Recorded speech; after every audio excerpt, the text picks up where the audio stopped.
कर्म भोग। पूर्व जन्मों के कर्मों से ही हमें इस जन्म में माता पिता, भाई बहन, पति पत्नी, प्रेमी प्रेमिका, मित्र शत्रु, सगी संबंधी इत्यादि संसार के जितने भी रिश्ते नाते हैं सब मिलते हैं, क्योंकि इन सब में हमें या तो कुछ देना होता है या इनसे कुछ लेना होता है।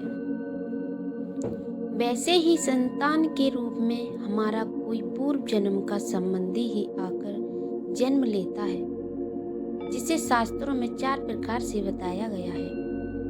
नंबर 1, ऋणानुबंध पुत्र। पूर्व जन्म का कोई ऐसा जीव जिससे आपके ऋण लिया हो, जिससे आपने ऋण लिया हो, या उसका किसी भी प्रकार से धन नष्ट हो, वह आपके घर में संतान बनकर जन्म लेगा और आपका धन बीमारी में या व्यर्थ के कार्यों में जब तक नष्ट करेगा तब तक उसका हिसाब पूरा न हो जाए। और नंबर 2, शत्रु पुत्र। पूर्व जन्म का कोई दुश्मन आपसे बदला लेने के लिए आपके घर में संतान बनकर आएगा और बड़ा होने पर माता पिता से मारपीट, झगड़ा या उन्हें सारी जिंदगी किसी भी प्रकार से सताता ही रहेगा। हमेशा कड़वा बोलकर उनकी बेइज्जती करेगा व उन्हें दुखी रखकर खुश होगा। और तीसरे नंबर का पुत्र होता है उदासीन पुत्र। इस प्रकार की संतान ना तो माता पिता की सेवा करती है और ना ही कोई सुख देती है, बस उनको उनके हाल पर मरने के लिए छोड़ देती है। विवाह होने पर यह माता पिता से अलग हो जाती है। और नंबर 4वां पुत्र होता है सेवक पुत्र। पूर्व जन्म में यदि आपकी किसी की खूब सेवा की है तो वह अपनी की हुई सेवा का ऋण उतारने के लिए आपका पुत्र या पुत्री बनकर आता है और आपकी सेवा करता है। जो बोया है वही तो काटोगे। अपने माँ बाप की सेवा की है तो ही आपकी औलाद बुढ़ापे में आपकी सेवा करेगी, वरना कोई पानी पिलाने वाला भी पास नहीं होगा। आप यह न समझें कि यह सब बातें केवल मनुष्य पर ही लागू होती हैं। इन 4 प्रकार में कोई सा भी जीव आ सकता है। जैसे आपने किसी गाय की निस्वार्थ भाव से सेवा की है तो वह भी पुत्र या पुत्री बनकर आ सकती है। यदि आपने गाय को स्वार्थवश पालकर उसको दूध देना बंद करने के पश्चात घर से निकाल दिया तो वह ऋणानुबंध पुत्र या पुत्री बनकर जन्म लेगी।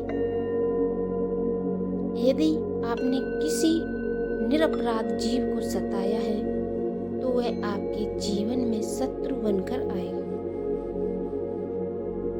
और आपसे बदला लेगा। इसीलिए जीवन में कभी किसी का बुरा न करें, क्योंकि प्रकृति का नियम है कि आप जो भी करोगे उससे वह आपको इस जन्म में या अगले जन्म में 100 गुना वापस करके देगी। यदि आपने किसी को 1 रुपया दिया है तो समझो आपके खाते में 100 रुपये जमा हो गए हैं। यदि आपने किसी का 1 रुपया छीना है तो समझो आपकी जमा राशि से 100 रुपये निकल गए। जरा सोचिए, आप कौन सा धन साथ लेकर आए थे और कितना साथ लेकर जाओगे। जो चले गए वो कितना सोना चांदी साथ ले गए। मरने पर जो सोना चांदी धन दौलत बैंक में पड़ा रह गया, समझो वह व्यर्थ ही कमाया। औलाद अगर अच्छी और लायक है तो उसके लिए कुछ भी छोड़कर जाने की जरूरत नहीं है, खुद ही खा कमा लेगी। और औलाद अगर बिगड़ी या नालायक है तो उसके लिए जितना मर्जी धन छोड़कर जाओ, वह कुछ दिनों में सब बर्बाद करके ही चैन लेगी। मैं, मेरा, तेरा और सारा धन यहीं का यहीं धरा रह जाएगा। कुछ भी साथ नहीं जाएगा।